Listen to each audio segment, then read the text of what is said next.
Assalamualaikum warahmatullahi wabarakatuh. Selamat sore teman-teman. Nah, di sini perkenalan terlebih dahulu ya bersama saya sendiri. Perkenalkan, nama saya Tia Asria dari Departemen Pendidikan Kabinet Progresif. Nah, di sini juga saya sebagai host akan menemani teman-teman nih untuk mendengarkan cerita atau enggak materi yang akan disampaikan di podcast hari ini. Nah, di sini juga kenapa diadain podcast ini? Karena apa? Karena kita akan membahas suatu peraturan yang sangat menarik, yang sangat heboh di sekarang di media sosial dan apa-apa. Nah, di sini juga saya sebelum melakukan podcast ini banyak nih dari alurnya. Yang pertama itu kita sebelum mengadakan podcast ini ada sebuah kajian nih dari BEM, khususnya itu adalah kajian internal. Nah, sesudah internal, nah kita mengkaji lagi nih di kajian eksternal bersama Hima. Nah, di sini juga ada dari Hima, yaitu sebagai narasumber. Nah, di sini juga kita akan memberitahu teman-teman nih bagaimana keacaraan ini atau enggak podcast hari ini bakalan seru lagi, bakalan mantap lagi bersama narasumber yang hebat-hebat. Nah, narasumbernya itu kasih tahu nggak ya? Nah, untuk narasumbernya itu ada dari Wakil Ketua BEM KM Ikolpin, yaitu Kadia. Nah, terus juga narasumber kedua itu ada Kamila dari Hima S1 Akuntansi. Nah, di sini juga narasumber kita sangat hebat-hebat, terampil, terus juga pengetahuannya sangat luas. Nah, di sini juga sebelum kita lebih lanjut ke bincang-bincang atau enggak ke materinya, nah di sini juga kita harus perkenalan terlebih dahulu bersama narasumber supaya kita dekat bersama narasumber. Ada pepatah, tak kenal maka tak sayang, maka kita harus kenalan dulu. Di sini juga ada nih, udah hadir dua narasumber kita yang hebat-hebat. Kita perkenalan terlebih dahulu ya. Nah, untuk perkenalannya mungkin secara singkat saja ya teman-teman. Bisa sebutkan nama, terus jabatan nih di sebuah organisasi, terus kesibukannya apa, asalnya dari mana, terus jangan lupa semester berapa nih sekarang. Ya, selanjutnya kita next ya ke perkenalan. Nah, untuk perkenalannya kita lanjut ke Kadian terlebih dahulu nih. Mangga, waktu dan tempat saya persilahkan. Oke, terima kasih Tia. Perkenalkan, nama saya Dian Jainal Mutakin. Saya dari Aja, orang-orang bilang kayak gitu sih, asli Jatinangor katanya. Dan saya saat ini berkuliah di semester 8 ataupun mau menginjak ke semester 8 sih sebenarnya, baru beres UAS nih. Dan saat ini saya diamanahkan sebagai Wakil Ketua Badan Eksekutif Mahasiswa di kampus Ikopin. Seperti itu aja. Hebat ya teman-teman, di kala kesibukan, terus juga semester akhir.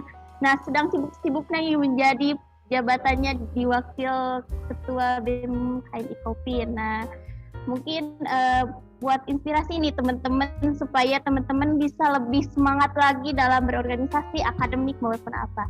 Nah, selanjutnya kita next ke narasumber yang kedua yang sangat hebat nih. Bisa perkenalan terlebih dahulu dari Kamila, mangga. Oke, makasih banyak buat Tia sama Adian.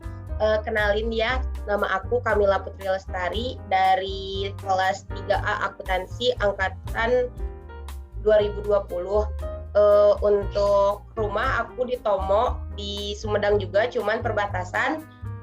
Untuk kesibukan aku sekarang ada Hima, beberapa UKM, sama ikut Aslab juga. Wah, sangat hebat ya teman-teman.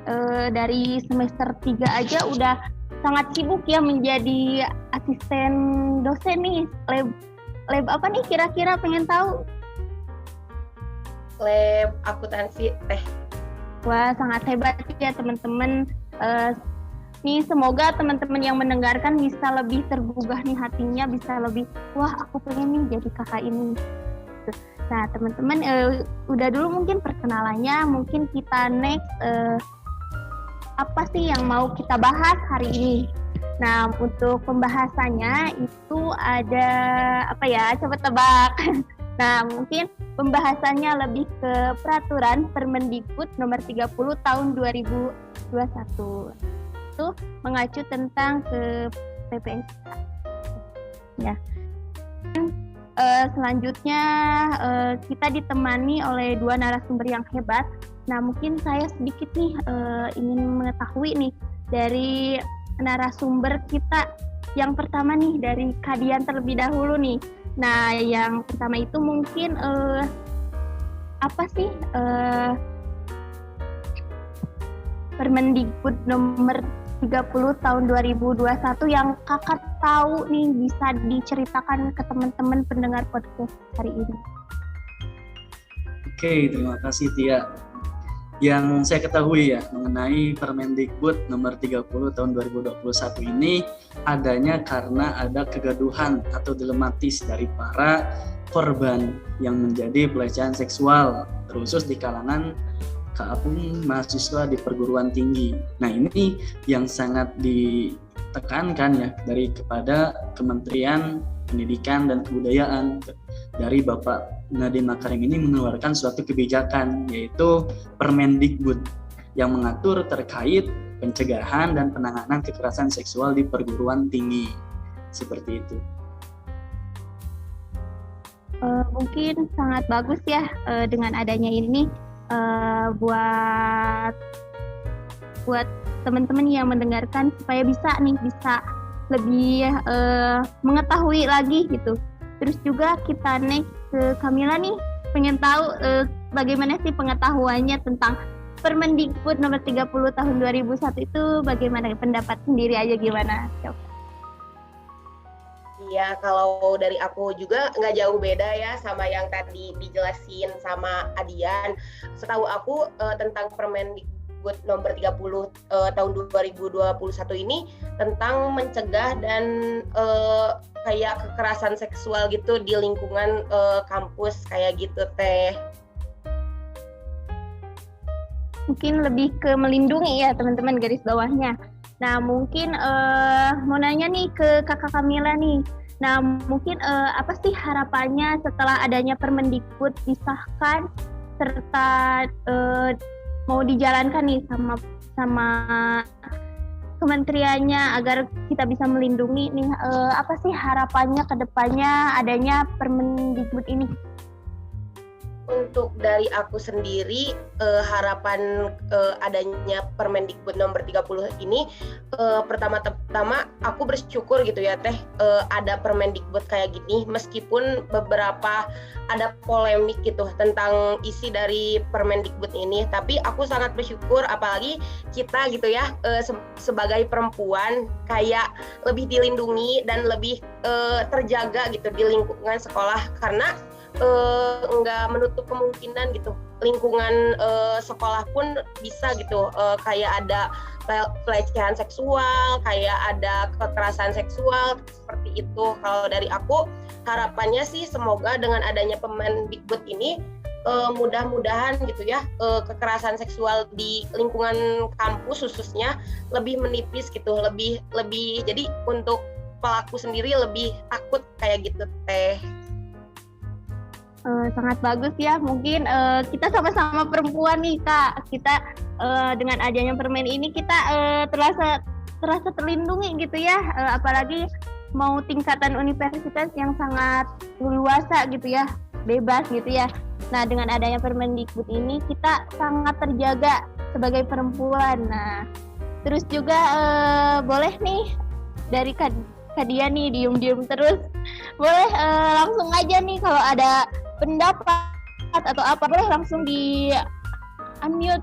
Nah, terus juga kan boleh tahu nih kan kita nih sebagai perempuan sangat terjaga gitu dengan adanya Permendikbud ini dengan stigma perempuan. Nah, untuk pengen tahu nih stigma sebagai Kadian sebagai laki-laki nih bagaimana?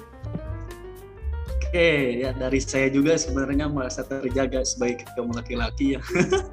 Bukannya maksudnya begitu, karena kan ini kan salah satu peraturan yang mencakup keseluruhan, itu kan terkhusus kepada jenjang perguruan tinggi. Nah ini justru sangat melindungi gitu kan terhadap hak-hak daripada perempuan tersebut. Dan juga untuk kaum laki-laki juga sebenarnya berbahagia sih sebenarnya atas adanya peraturan seperti ini. Untuk apa? Karena kita ini membutuhkan payung hukum yang jelas. Kita ini membutuhkan payung hukum yang bisa benar-benar komprehensif. Dikarenakan apa? Sebelum-sebelumnya gak ada peraturan yang mengkhususkan terkait pelecehan seksual yang terkhususnya di perguruan tinggi kali ini. Soalnya kalaupun misalkan kita melihat gitu kan waktu 2021 aja kan sekarang udah waktu tahun 2022 ya. 2021 aja tingkat kekerasan seksual menurut Nadiem Makarim menjelaskan bahwasannya ada 2.500 kasus pelecehan seksual. Dan juga salah satunya yang ada di perguruan tinggi, terkhusus di kampus-kampus yang berada di Indonesia khususnya gitu kan. Banyak sekali pelecehan seksual yang terjadi gitu, dengan tingkat 27% peningkatan pada tahun 2020. Bayangin ya teman-teman di sini mungkin nggak kedengeran ya pelecehan seksual yang terjadinya tuh di mana aja, tapi teman-teman kita di luar sana terus sama-sama mahasiswa, sama-sama sedang mengemban ilmu untuk masa depannya, terjadilah adanya korban-korban seperti itu kan. Kita juga nggak enak gitu kan. Saya selaku laki-laki juga nggak enak gitu kan melihat banyak sekali korban-korban yang berjatuhan karena adanya kalau misalkan bisa disebut predator kampus itu disebutnya.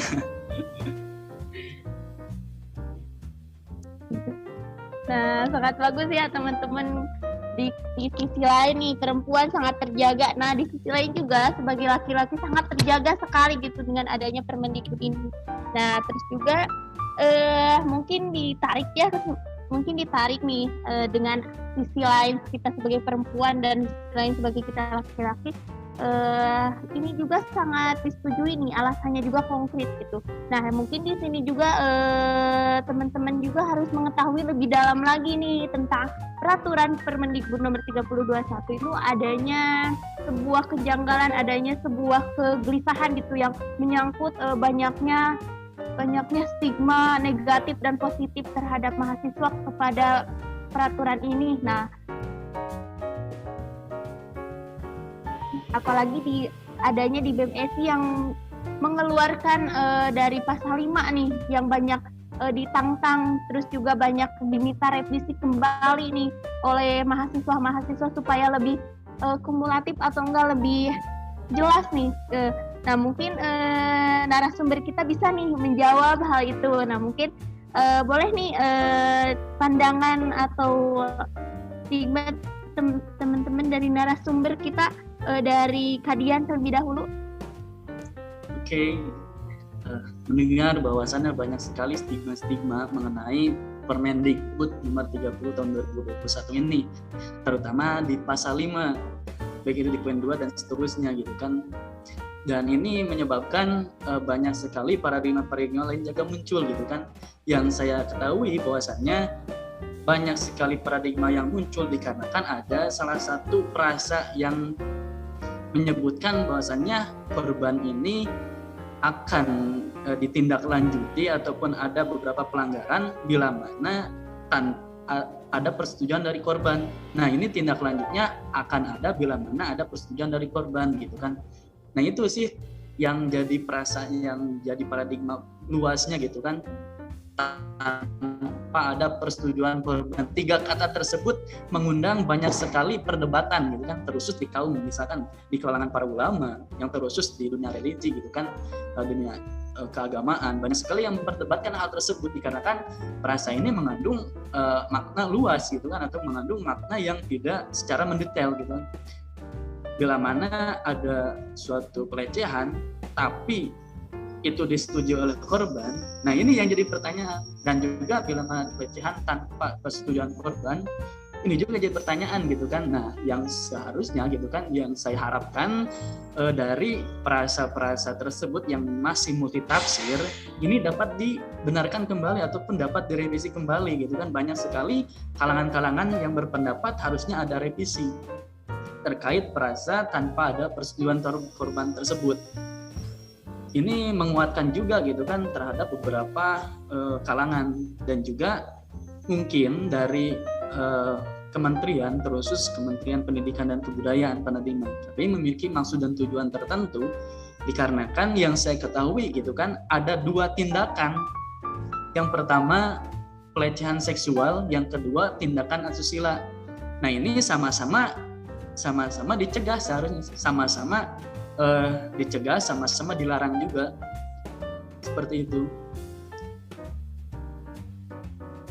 Sangat benar ya buat pendengar nih podcast. Nah, buat adanya nih dari pasal 5 ayat 1 nih yang mengungkapkan bahwanya ada pendapat-pendapat lain yang adanya, terus juga ada pertentangan dari agama yang lain. Mungkin kita next nih ke menggali pengetahuan lebih lanjut lagi ke narasumber yang kedua kita yang hebat.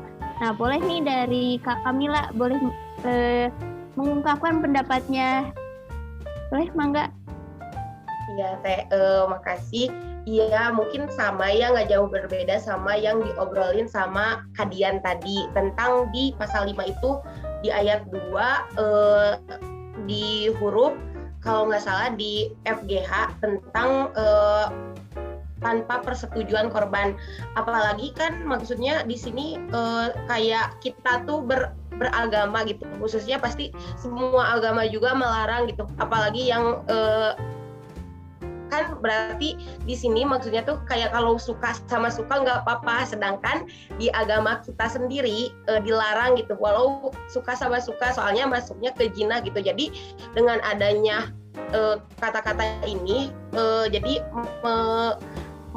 membuat gitu beberapa apa sih namanya teh, beberapa kayak anggapan kayak oh mungkin kalau suka sama suka mah nggak apa-apa gitu, nggak akan ditindaklanjuti, ditakutannya seperti itu. Tapi kan balik lagi kadang perempuan itu suka, kalau itu suka dipaksa ya, takutnya ada ditanya dipaksa tapi si pihak cowoknya bilang suka sama suka, terus nggak bisa nih sama permen ini, soalnya kan di sini harus tanpa persetujuan. Tapi kalau misalnya si ceweknya setuju, berarti nggak akan ditindaklanjuti, takutnya kayak gitu.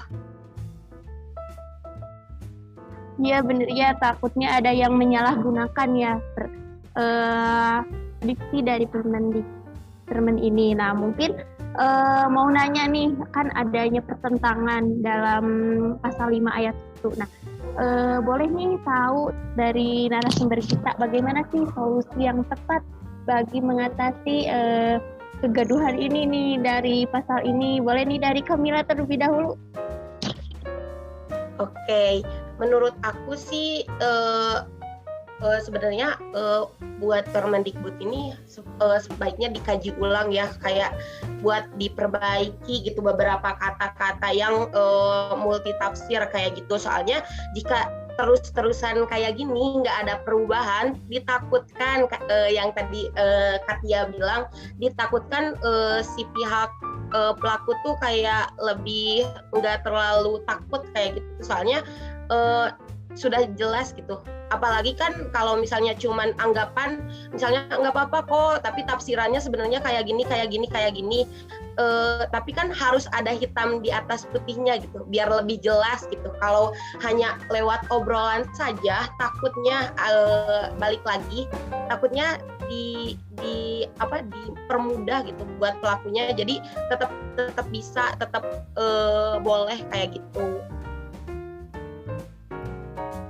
Mungkin untuk garis bawahnya harus dikaji ulang lagi ini ya solusinya.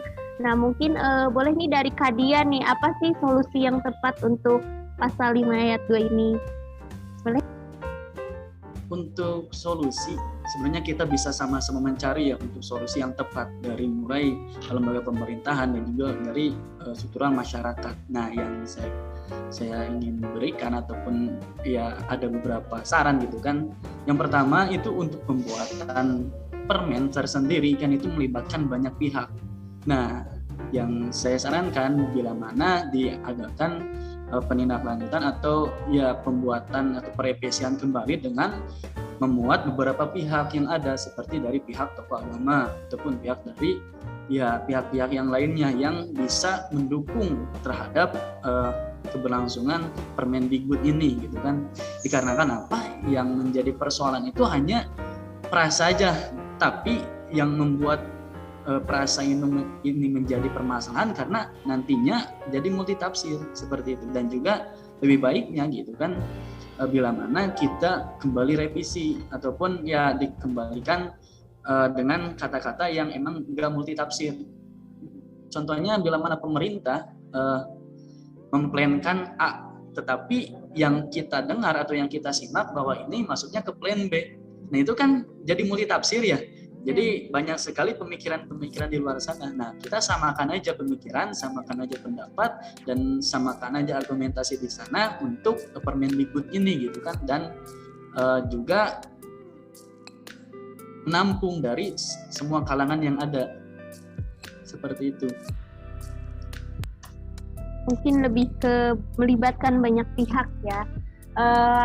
Mungkin solusi nih udah dari narasumber kita mengungkapkan bagaimana baiknya untuk pasal 5 ayat 2 tentang peraturan ini. Nah, mungkin kita next nih ada kegaduhan lain nih dari media sosial, terus dari kajian kita terlebih dahulu sebelumnya. Nah, di sini juga kita ada kegaduhan lain nih di pasal 6 nih. Nah, boleh nih pengetahuannya dari pasal 6 diungkapkan nih atau diberitahuan ke teman-teman pendengar kita. Boleh nih dari Kadian terlebih dahulu nih. Oke, masuk ke pasal 6 ya. Setelah pasal 5 masuk ke pasal 6 yaitu pencegahan gitu. Nah, di sini adanya kewenangan untuk seluruh perguruan tinggi membuat satuan tugas ataupun bisa disebutkan satgas. Nah, di sini bagus sekali dengan beberapa langkah yang telah diupayakan dari mulai pembentukan satgas dan juga dari rektorat yang mengawasi satgas tersebut gitu kan. Nah, yang menjadi ketakutan di perguruan tinggi kemungkinan bahwasannya satgas ini kurang tepat ataupun satgas ini dalam masalah mewaspadai ataupun melihat gitu kan, menangani hal-hal seperti pelecehan seksual ini tidak bijak gitu dalam melaksanakan kebijakannya. Kan kita nggak bisa memungkiri kan, kita hanya bisa berharap bahwasannya dibentuknya satgas ini adalah upaya untuk menghindari atau mengurangi atau kan meniadakan pelecehan seksual yang terjadi terus di perguruan tinggi. Nah, yang ditakutkannya dari perguruan tinggi ini belum ada ketegasan yang serius mengenai satuan tugas ini, dan saya harapkan untuk seluruh perguruan tinggi yang ada terus dari setiap kampus ini menerapkan satuan tugas ini yang benar-benar satuan tugas ataupun tegas dalam setiap penanganan kasus-kasus yang ada di perguruan tinggi tersebut, seperti itu. Wah, bagus ya buat argumennya. Nah, untuk lebih ke melibatkan satuan tugas dari kampusnya, nah di mana satuan tugas kampus itu sangat penting dalam perannya Permendikbud nomor 30 tahun 2021 nih. Mungkin mau nanya sih ke narasumber yang selanjutnya, bagaimana sih harapan setelah adanya satgas dari kampus itu sendiri? Nah, gimana sih harapannya ke depannya agar lebih baik lagi di kampus sendiri? Gimana sih akan menciptakan apa? Boleh? Oke. Harapan aku saat adanya satgas ya, apalagi di lingkungan kampus, mudah-mudahan untuk kayak pelaku atau misalnya korban, khususnya korban sih teh, kayak ada wadah, ada tempat buat ngobrol gitu. Apalagi kan tentang kayak pelecehan seksual itu kayak masih tabu ya teh, kayak kalaupun misalnya jadi korban, kita itu kayak tetap dipandang kayak gimana gitu. Nah, mudah-mudahan dengan adanya satgas ini bisa kayak si korban itu bisa mencurahkan gitu. Jadi nggak takut lagi buat ngomong, nggak takut lagi buat speak up tentang kejadian yang dia alami kayak gitu teh. Takutnya ya saat ada, kalau misalnya nggak ada satgas atau nggak ada yang khusus gitu menangani tentang pelecehan seksual ini, takutnya korban tuh jadi bingung mau kemana gitu, mau cerita ke siapa gitu. Apalagi tentang kayak gini gitu, kayak yang masih tabu gitu. Iya. Dan diharapkan juga ya Mil, untuk perguruan tinggi yang terus ada di lingkungan sekitar kita mengupayakan agar cepat-cepat mendirikan satuan tugas ya, khusus untuk penanganan pelecehan seksual ini. Karena kan banyak sekali ya beberapa kasus-kasus tersebut yang masih mencuat gitu. Nah, mungkin benar ya teman-teman nih pendengar Bima Podcast hari ini. Nah, mungkin sebagai peranan dari narasumber ini yang harapannya gitu ke depannya adanya satuan tugas dari kampus ini bisa lebih baik lagi. Nah, mungkin saya pribadi sendiri ingin mengajak nih teman-teman khususnya nih dari kampus IKOPIN sendiri agar lebih aware lagi terhadap permen ini supaya kampus kita sehat dalam kasus seperti ini. Terus juga kita next nih ke selanjutnya mungkin lebih ke ada nih sebuah pembahasan yang mengenai sanksi nih di pasal 14. Nah, mungkin sanksi ini bisa nih dipaparin atau dijelaskan oleh narasumber kita. Yang pertama boleh nih dari Kadian dulu deh, spesial. Oke. Karena adanya suatu tindakan yang melanggar hukum, otomatis harus ada sanksi yang benar-benar berat itu kan, ataupun yang membuat efek jera dari para pelaku pelecehan tersebut. Nah, ini juga di Kemenres ya, di Permendikbud nomor 30 tahun 2021 ini menjelaskan terkait sanksi administratif yang ada untuk setiap pelanggaran-pelanggaran yang terjadi khusus di kalangan perguruan tinggi. Nah, di sini juga ada 3 kategori. Yang pertama ada sanksi administratif ringan, yang kedua ada sanksi administratif sedang, yang ketiga ada sanksi administratif berat. Nah, di mana sanksi-sanksi tersebut menangani terhadap pelaku pelecehan seksual. Nah, yang saya ingin tekankan, bila mana kita nih, misalkan Mila aja lah ya, terjadi pelecehan seksual yang kepada Mila. Nah, Mila harapannya mau berat langsung atau ringan dulu gitu kan, walaupun ini disebutnya kategori ringan gitu kan, gimana coba?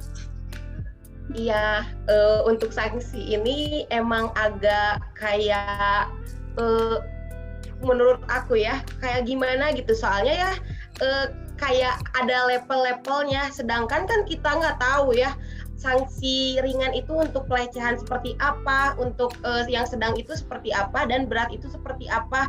Dan untuk misalnya ada pelecehan kan sudah dijelaskan di pasal 2 itu misalnya tidak boleh memegang.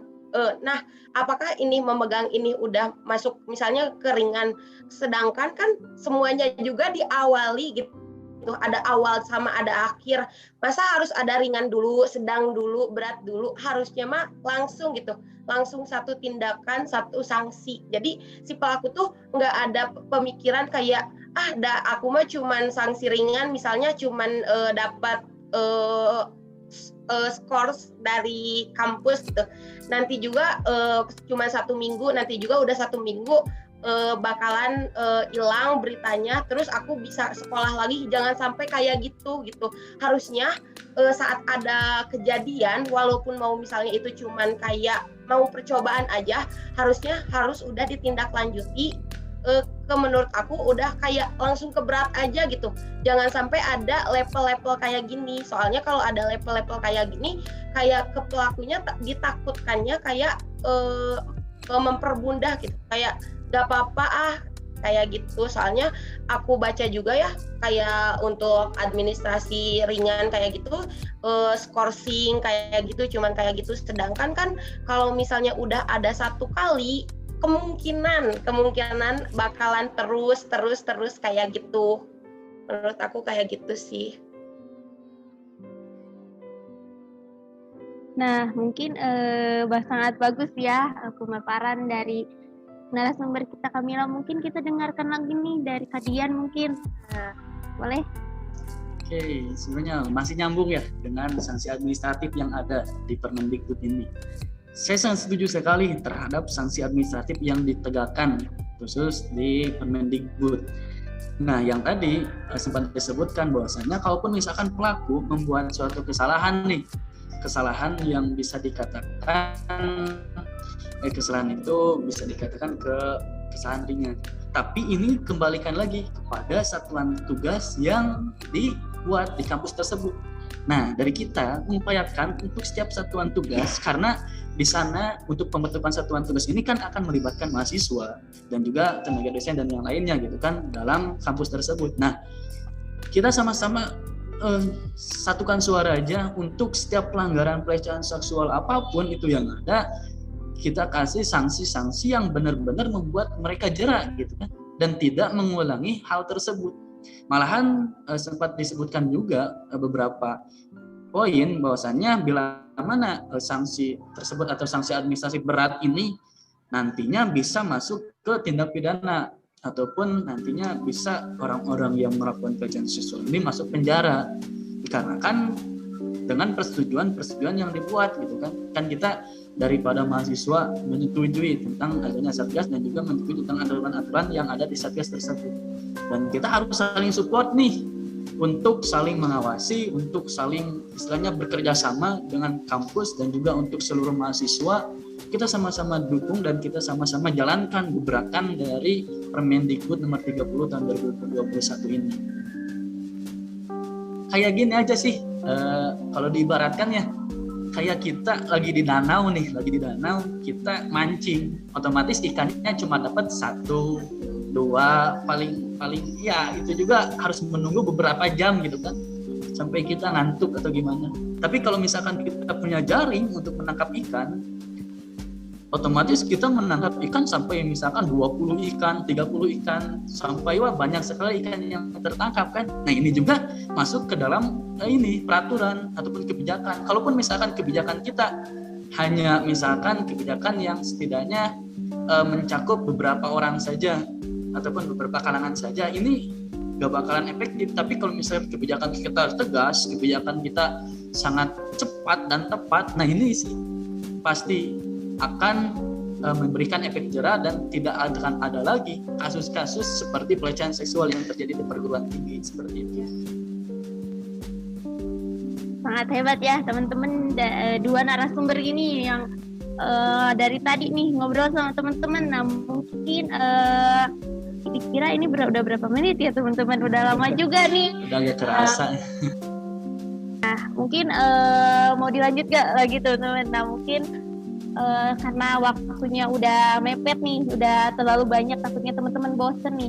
Boleh nih dari narasumber yang hebat kita ini sedikit nih menyimpulkan dari awal nih sampai akhir nih. Yang pertama itu boleh nih dari Tete Kamila dulu nih.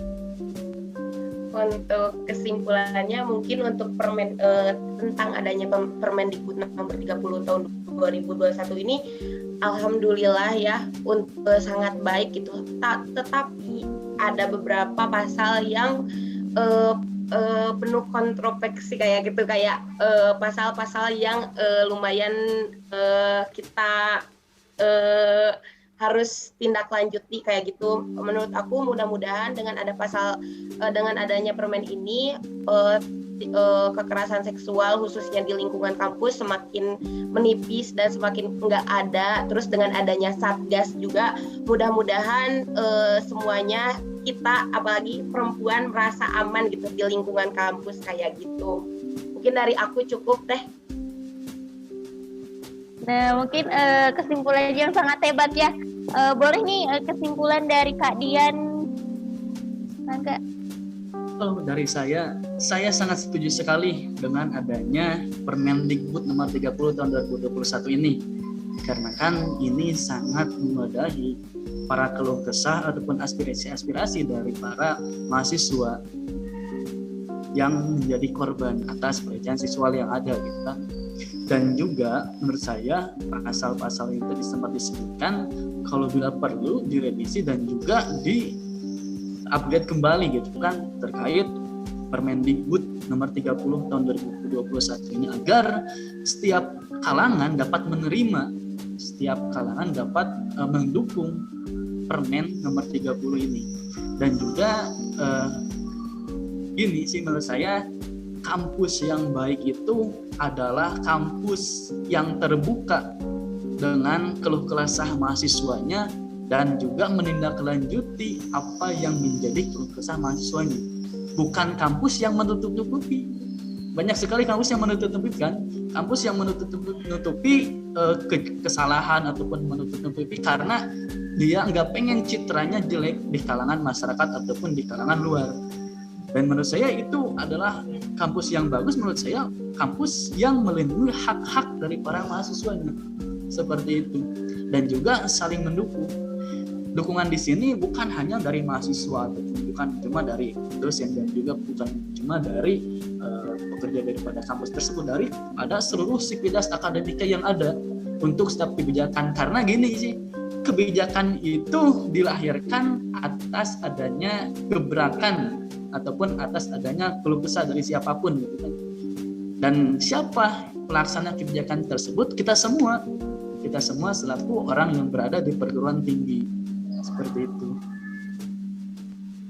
Sangat hebat ya teman-teman, kesimpulan dari kedua narasumber kita, dari Kadian, dari Kamila, itu sangat menarik sekali. Nah mungkin bisa ditarik nih benang merahnya. Mungkin dari kedua narasumber kita sangat setuju dengan adanya peraturan ini, yang dimana bisa melindungi nih dari dua pihak nih, antara perempuan dan laki-laki. Nah, terus juga dengan adanya pasal-pasal yang pasal 5, pasal 6, dan pasal 13 itu adanya harus dikaji ulang terlebih dahulu nih, dikaji lagi terus agar tidak menimbulkan banyaknya stigma-stigma yang luar lagi gitu, luas lagi. Nah mungkin terus juga ada bagusnya gitu dengan adanya satuan tugas di kampus bisa melindungi mahasiswa-mahasiswa yang belajar terus mengemban ilmu di perguruan tinggi kampus kita, supaya kampus kita lebih terjaga dari kasus seperti itu. Nah mungkin lebih ke sanksi nih, mungkin ke pasal 14. Nah mungkin benar ya adanya sanksi ini, kita harus aware, terus juga kita tidak boleh memilih sedang, berat, dan sebagainya. Kita harus dijadikan sanksi ini sebagai jeratan si pelaku agar pelakunya lebih tidak mungkin melakukan gitu, atau enggak sanksi yang lebih berat lagi, terus juga sanksi yang sangat menakutkan gitu ya. Nah mungkin untuk narasumber ini sangat hebat-hebat ya. Terima kasih untuk narasumber yang sudah menemani saya berbincang di Bima Podcast hari ini. Nah mungkin boleh nih sepatah dua patah untuk menutup obrolan kita hari ini. Mungkin diawali dari Kamila, mangga.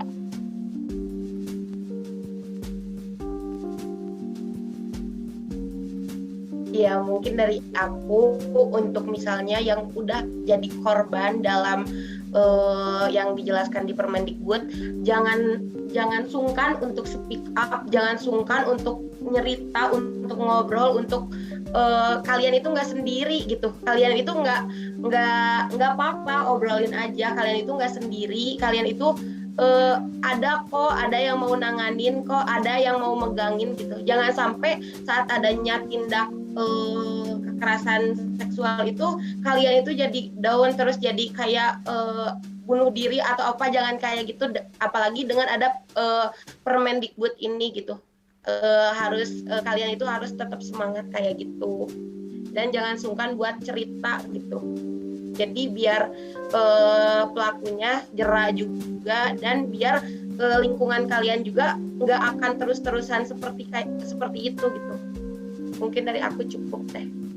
Nah sangat bagus ya. Mungkin kita next nih supaya waktunya lebih dikit lagi. Mungkin dari Kadian boleh patah dua patah. Cewek enak ya, sama cewek curhat, sering curhat, sedangkan cowok curhat sama cowok lagi gimana sih? Ya gini sih dari saya gitu kan, terkait Permendikbud nomor 30 tahun 2021. Kebijakan telah turun dan juga kesepakatan telah disepakati, dan yang terakhir tanggung jawab. Tinggal tanggung jawab kita selaku terusus dari mahasiswa untuk berpartisipasi atau berperan aktif dalam mencegah kekerasan seksual yang terjadi terus di perguruan tinggi. Karena itu tanggung jawab kita semua, bukan hanya tanggung jawab cewek semua, itu juga tanggung jawab laki-laki semua. mereka harus bisa menjaga, dan juga cowok juga harus bisa menjaga satu sama lainnya gitu kan, agar kekerasan seksual ini benar-benar musnah terusuk di kalangan perguruan tinggi seperti itu. Wah, sangat hebat ya teman-teman.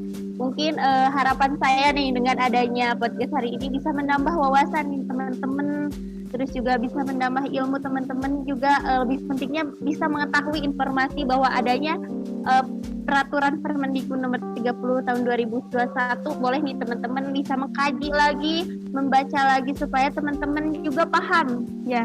Nah, mungkin perbincangan hari ini kita cukupkan ya teman-teman. Mungkin kita udah di penghujung podcast. Nah, mungkin kita banyak berterima kasih kepada narasumber yang hebat-hebat ini atas sudah menemani saya, terus bisa menjelaskan kepada pendengar gitu bagaimana adanya peraturan ini. Nah, mungkin saya sebagai host undur diri, dan saya sangat berterima kasih kembali kepada narasumber kita, dan saya titip ke semua pendengar 5 podcast ini tetap jaga kesehatan, dan pandemi ini belum usai, terus 5M-nya dijaga ya teman-teman. Terus juga dari kita saya hai dulu deh biar penutupannya santai-santai. Dadah ya, mungkin akhir kata dari saya selaku host ya Sria mengundurkan diri. Wassalamualaikum warahmatullahi wabarakatuh.